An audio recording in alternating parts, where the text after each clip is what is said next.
Time management has been consistently named by students as the most important skill that engineering students have to develop in their first year. Being able to manage your time effectively is incredibly important when it comes to first year success. Time management is important because your learning environment is different than what you've experienced before. It doesn't matter how strong of a student you were in high school, you will learn differently in university. All engineering students were strong in high school, but many still face struggles. Your routines will change as you will have a large number of classroom hours, and semesters will move quickly. You'll need to work hard to find a balance. You'll need to balance your coursework with class time while making time to have healthy habits. You can't neglect healthy eating and sleeping. If you do, you'll struggle to do well.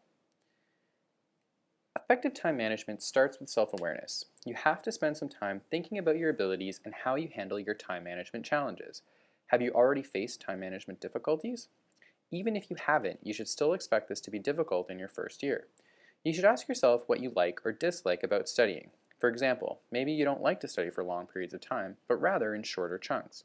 If so, you should consider trying to do a little bit of studying every day to maximize your focus.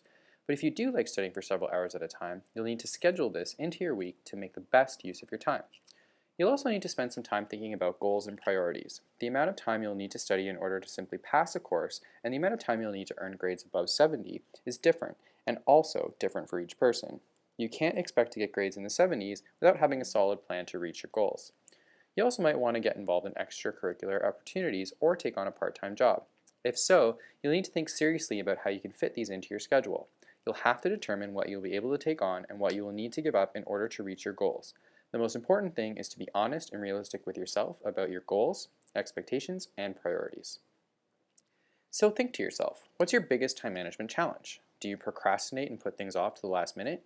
Do you get distracted easily by television, the internet, or social media? Do you lack discipline and struggle to follow a study plan? Do you have difficulty setting your priorities and spending too much time on things that aren't important to you? Let's take some time to review some obstacles and some strategies for effective time management. A student's attitude can be a key part of their success in engineering. Most students have never struggled academically and may have never failed at anything before.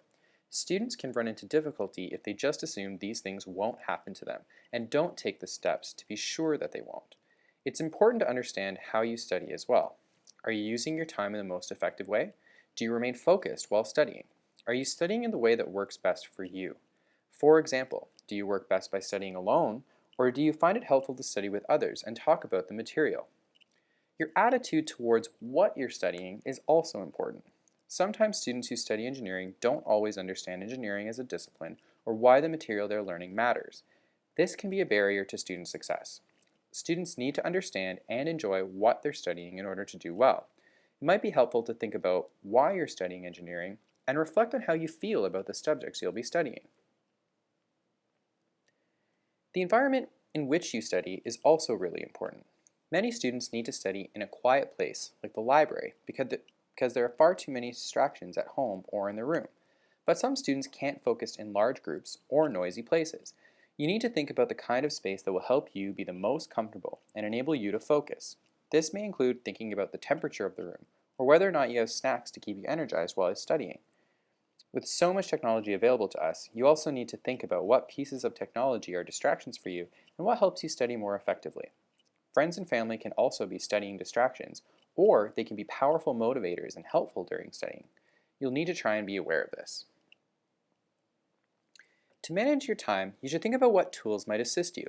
This could be a calendar or an agenda with dates and deadlines and how you'll spend your time. You also want to figure out a way to track your time so you know what you're spending your time on and how much time you're investing in things.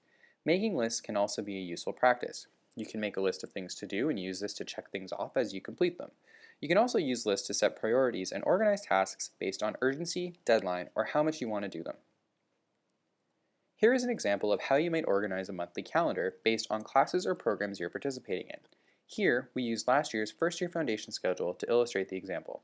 Colors are used to differentiate between commitments. Alternatively, you might want to organize a semester into weeks so that you know all the assignments or tests for the semester and can plan out when you should be studying or preparing for them. This method organizes tasks by priority. This helps you see what can be done later, what needs to be done soon, and what you need to do right away. Another approach could be breaking down each day of the week hour by hour and filling in all the things you need to accomplish each day. There are many different ways to do this, some using traditional pen and paper, and others using online or digital resources. Here are a few online options to consider. Make sure you remain flexible and allow for unforeseen circumstances or complications that you don't anticipate. Schedule a little bit of flex time into your plan, just in case. Don't plan on using this time, but be open to the idea of using it if you need to. Also, make sure to always be realistic. Don't just eliminate what you love and/or what makes you happy. These things will keep you motivated. You also want to schedule everything: sleep, meals, and free time. Remember, there's no one solution for everyone. Each student has to figure out what works for them. Using a trial and error approach is the best way to figure this out. So what's your action plan? What are 3 things you're going to do starting in week 1? Write these down and remember to follow through.